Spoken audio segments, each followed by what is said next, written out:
Salam sejahtera dan salam Sarawakku sayang. Buletin Ukas edisi malam 24 Februari 2021 bersama saya Janet Bennett.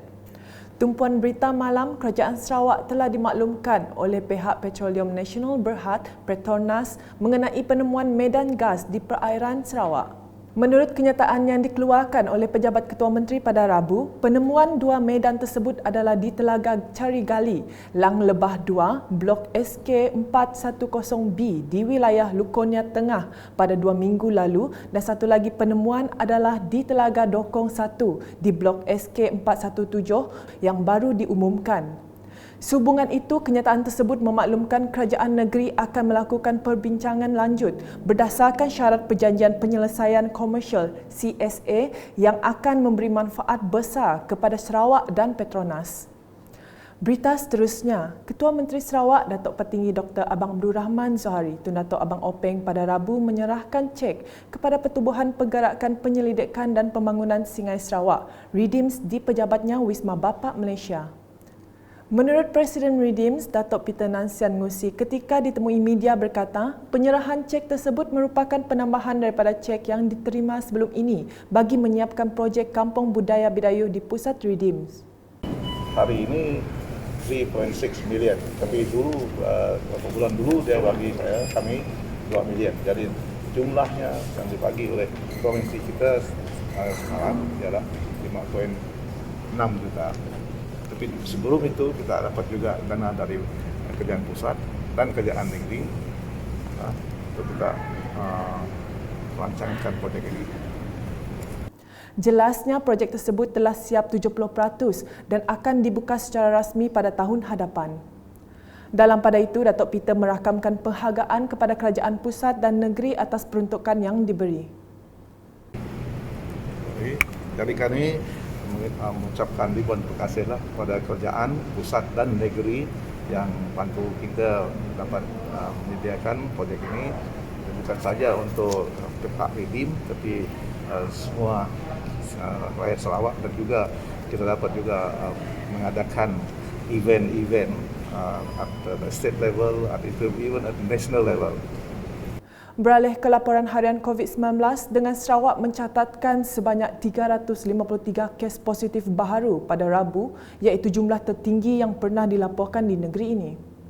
Jawatan Kuasa Pengurusan Bencana Negeri JPBN Sarawak memaklumkan daerah-daerah yang melaporkan kes adalah dari daerah Sibu dengan sebanyak 181, diikuti Meradong 67, Kuching 31, Bintulu 22, Kapit 18, Miri dan Subis masing-masing 8, Betong 6, Baut dan Dalat pula masing-masing 3, Samarahan 2, manakala Kenawit, Seratok, Julau dan Serian masing-masing 1. Ini menjadikan jumlah angka kes positif keseluruhan meningkat kepada 8,650 kes.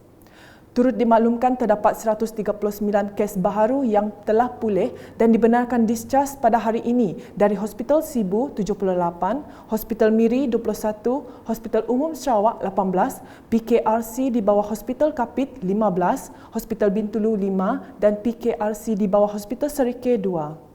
Jumlah keseluruhan kes positif COVID-19 yang telah pulih atau dibenarkan discharge setakat hari ini adalah seramai 6,238 orang. Selanjutnya, mengenai penduduk Sungai Asap akan menerima manfaat sekiranya cadangan untuk membina infrastruktur digital dilaksanakan. Timbalan Ketua Menteri Sarawak Tan Sri Dato' Amar Dr. James Jemut Masing yang juga Menteri Pembangunan Infrastruktur dan Pelabuhan berkata, cadangan projek itu akan memberi manfaat kepada kampung, sekolah, pejabat kerajaan dan rumah ibadat agama di dalam dan di sekitar yang akan memudahkan transformasi komuniti digital Sungai Asap.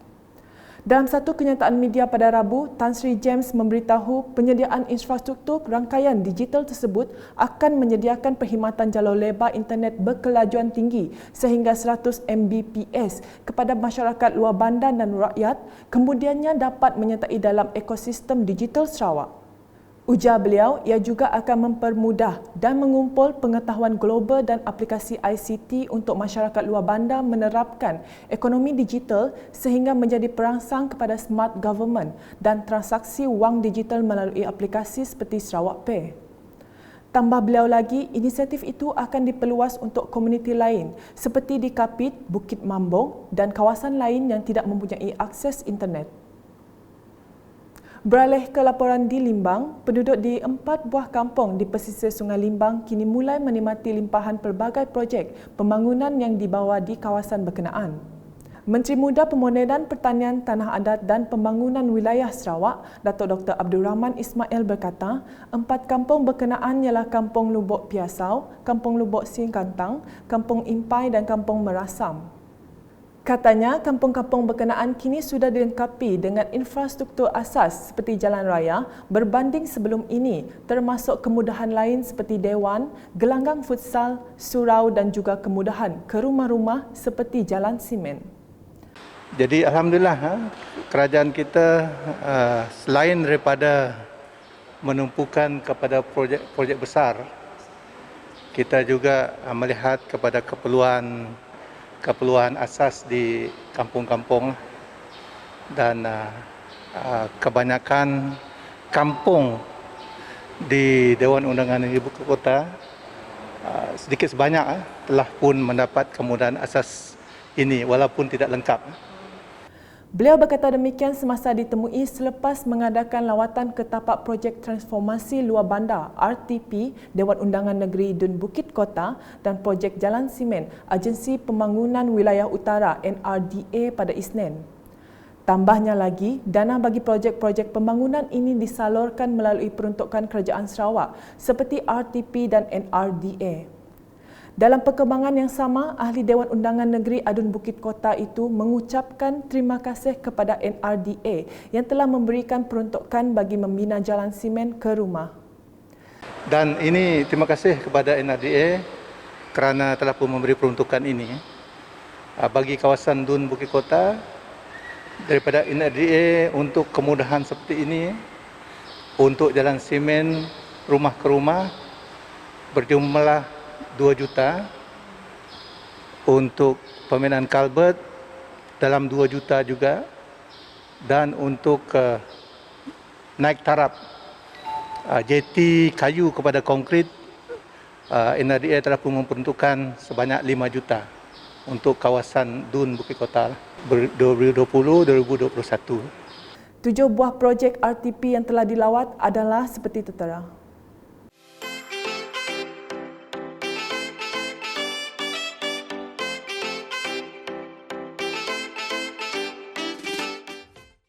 Manakala di Bukit Semuja, seramai 261 penerima daripada 7 buah kampung di bawah DUN berkenaan menerima bantuan tangki air Sarawak bagi peringkat kedua fasa ketiga tahun 2021.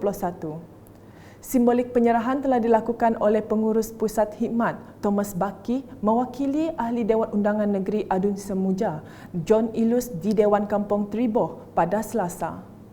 Ketika dihubungi, John Ilus memberitahu pembekalan tangki air tersebut merupakan inisiatif kerajaan negeri untuk mengatasi masalah gangguan air di kawasan yang belum mendapat bekalan air bersih dan terawat sepenuhnya. Tambahnya, ia juga bertujuan memberi kemudahan kepada penduduk untuk menyimpan air bagi menjalankan aktiviti dan keperluan harian.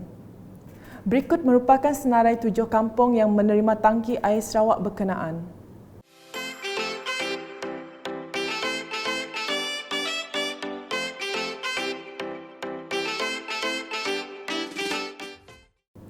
Laporan seterusnya mengenai seramai 40 ketua isi rumah KIR Kampung Asyakirin Fasa 1 menerima bantuan makanan daripada Jabatan Kebajikan Malaysia JKM bahagian Bintulu yang diagihkan baru-baru ini. Menurut Pegawai Kebajikan Masyarakat bahagian Bintulu, Tadi Ajin, pengagihan makanan itu bagi membantu menyediakan makanan asas kepada mereka yang terjejas akibat COVID-19. Beliau dalam pada itu berharap penduduk di kampung berkenaan bersabar dan sentiasa mematuhi arahan prosedur operasi standard SOP yang dikeluarkan Jawatankuasa Pengurusan Bencana Bahagian JPPB Bintulu dan Pejabat Kesihatan Bahagian Bintulu. Ditemui selepas mengagihkan bantuan tersebut, beliau memberitahu Pejabat Kesihatan Bahagian Bintulu akan menjalankan pengesanan secara aktif di kawasan terbabit. Kampung Asyakirin Fasa 1 Bintulu kini sedang menjalani perintah sekatan pergerakan penuh ekoran terdapat kes positif COVID-19 di kawasan itu. Dalam pada itu, Pejabat Kesihatan Bahagian Bintulu telah melakukan operasi pengesanan kes secara aktif ACD di Kampung Asyakirin Fasa 1 pada Isnin. Seramai 300 penduduk dari 40 buah kediaman terlibat dalam operasi berkenaan. Menurut Ketua Kaum Kampung Asyakirin Fasa 1, Pengiran Hamdan, Pengiran Kerata, perintah lockdown tidak melibatkan keseluruhan Kampung Asyakirin Fasa 1, sebaliknya melibatkan satu kawasan kampung sahaja. Alhamdulillah, kita lockdown sejak semalam. Jadi terima kasih kepada penduduk yang dalam kawasan lockdown kerana telah memberi kerjasama dan patuh kepada SOP yang telah diarahkan. Jadi setakat untuk hari ini kita telah mulai mengadakan swab test untuk kawasan-kawasan yang di lockdown. Dalam masa yang sama, beliau mengucapkan terima kasih kepada Jawatankuasa Pengurusan Bencana Bahagian Bintulu JPPBB, Kementerian Kesihatan Malaysia KKM dan Ahli Parlimen Bintulu Datuk Seri Tiong King Sing di atas tindakan pantas mengekang penularan wabak COVID-19 di kampung tersebut. Sekian edisi malam bersama saya Janet dan kru penerbitan.